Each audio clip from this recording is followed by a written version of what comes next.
The third level is the plasticity of behavior and symbolic self-definition within a cultural environment.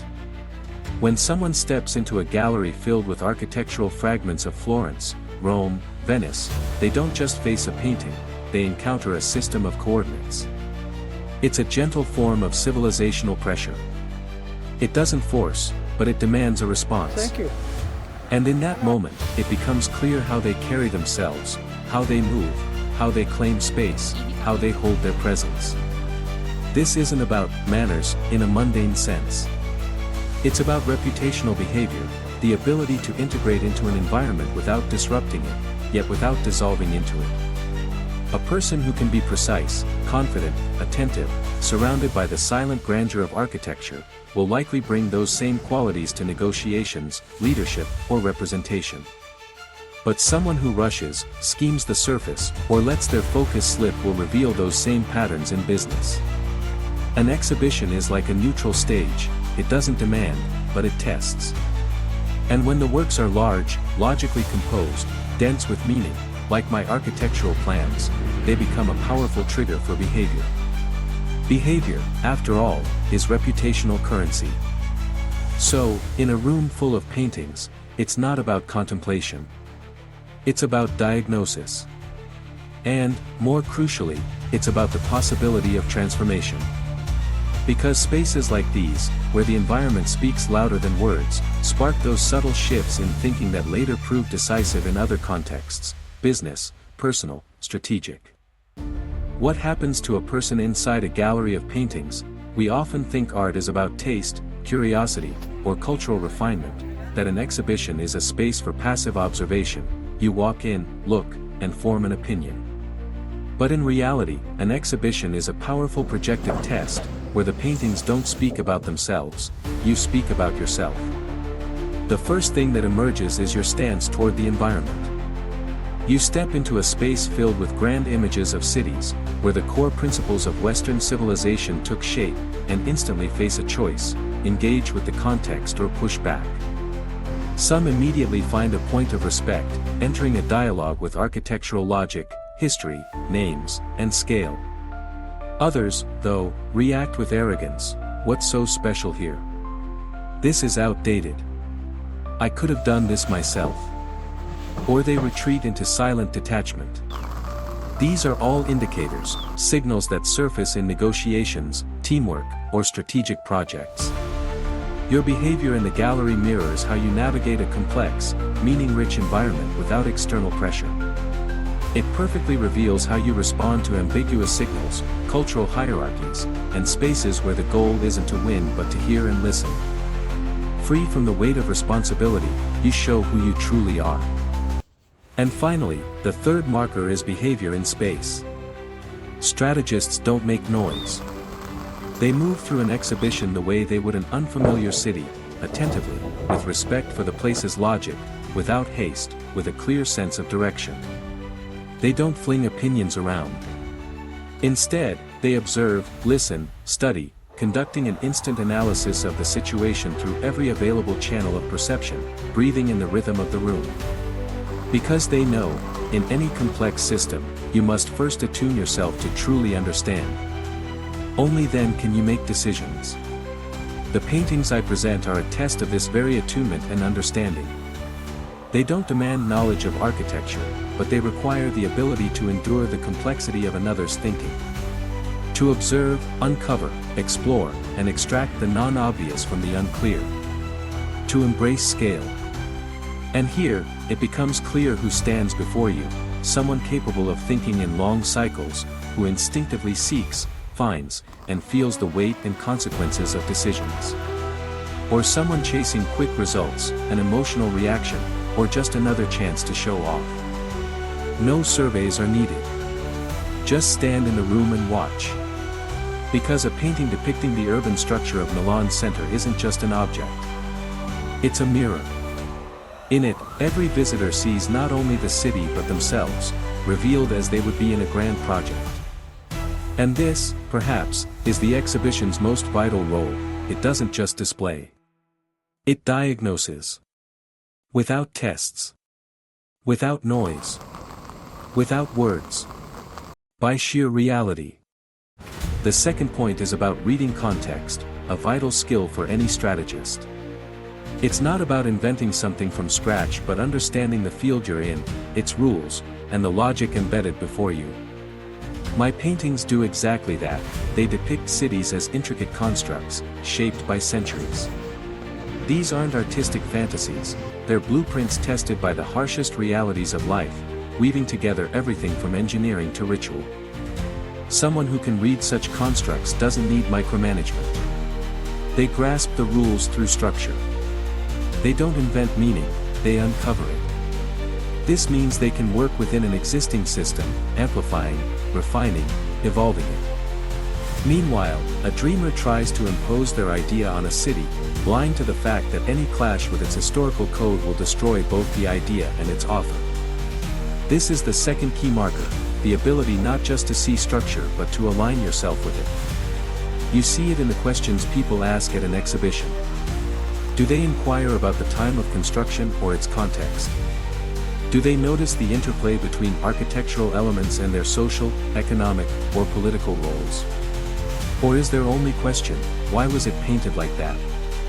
Their questions predict their role in any collective project.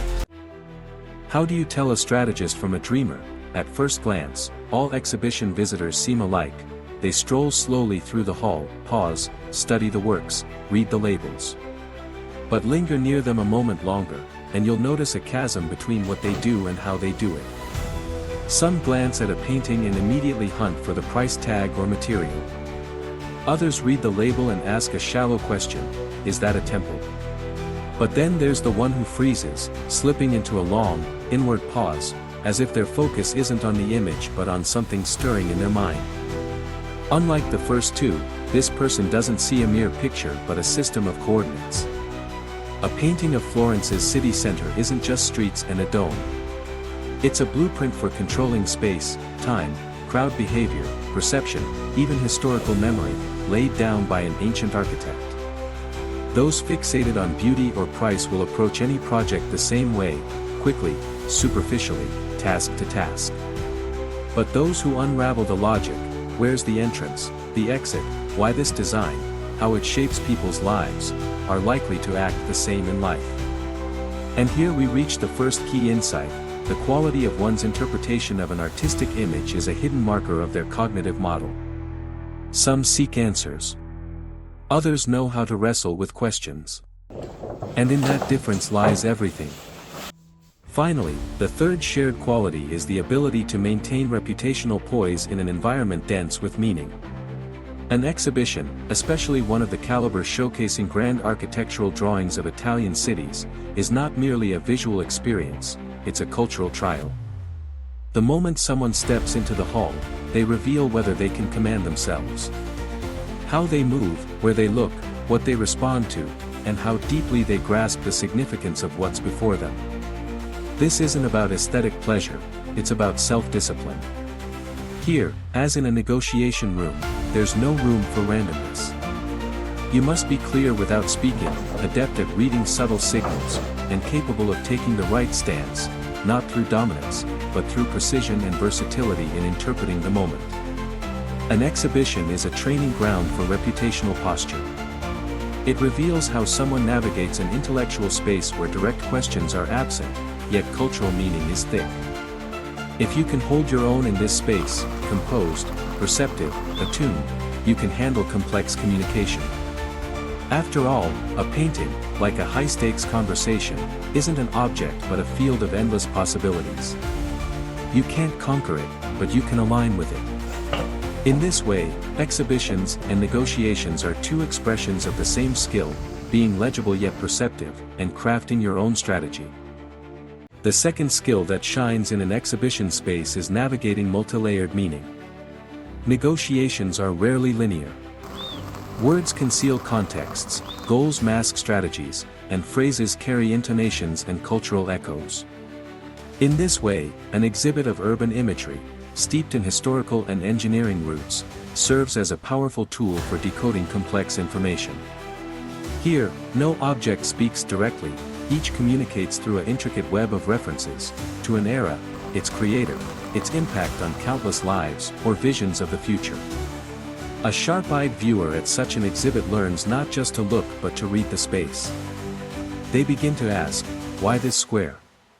Why is the temple placed here? Why does the axis run through the cathedral, not the main road? These questions echo those in negotiations. Why now? Why this approach? Why did he say that, with that tone, at that moment, in front of those people? The exhibition becomes a model of dialogue, offering no simple answers but a framework of coordinates. Those who can interpret such frameworks excel in complex negotiations. They don't buckle in the first round, don't falter in a pause, and don't rush to explain everything in words. Because, in both a painting and a negotiation, the real meaning lies in the space between the words. What do an exhibition and skilled negotiations have in common? At first glance, nothing. Negotiations are about strategy, goals, influence. An exhibition is a cultural event, an aesthetic experience, a break from logic. But that's an illusion. Especially when the exhibition isn't just a display of images but a showcase of meaningful urban constructs, frozen city master plans that underpin modern civilization. These works create an environment where the viewer becomes a participant, decoding signs, connecting eras, weaving threads of meaning. In that moment, the exhibition transforms into a negotiation-like space. It's not just about the visual object, the painting, but the context of its perception and your own insight. The same holds true in negotiations. You don't just convey information. If you're sharp, you embed it within your counterpart's cultural landscape. A skilled negotiator, like an attentive viewer, works with cultural codes, knowing when to speak, what to say, and when to stay silent. They steer attention not through force but through deft orchestration of the moment. This behavior, strategic, thoughtful, attuned to space and context, starts to emerge at an exhibition. Those who can navigate a gallery of paintings without haste or hesitation often excel in negotiations, where the focus isn't self-promotion but outcomes that benefit all parties involved. The impact of an art exhibition lies in perceiving complex information without explicit guidance. My paintings aren't art in a frame, they're large-scale architectural manifestos. They demand to be read, not just visually but textually, engaging cultural and historical codes. There are no detailed captions on the wall. Everything is embedded within the canvas: place names, architects and patrons, historic city centers, master plan axes, the logic of urban development. The viewer faces a challenge: to immerse themselves in this visual semantic web without clues. This activates their cognitive machinery. Within 10 to 15 minutes, they either shift into an exploratory mode, give up, or start pretending to understand. This reveals their cognitive flexibility, the ability to interpret an environment without instructions. It's a high-order skill, crucial in leadership, investments, and navigating uncertainty. Someone capable of such navigation can engage in autonomous analysis, grasp context, and discern subtle interconnections. An exhibition, unlike a presentation, meeting, or dialogue, offers a unique way to gauge this skill silently. The painting set a bar, and by observing how someone responds, you can predict how they'll handle complex, ruleless systems.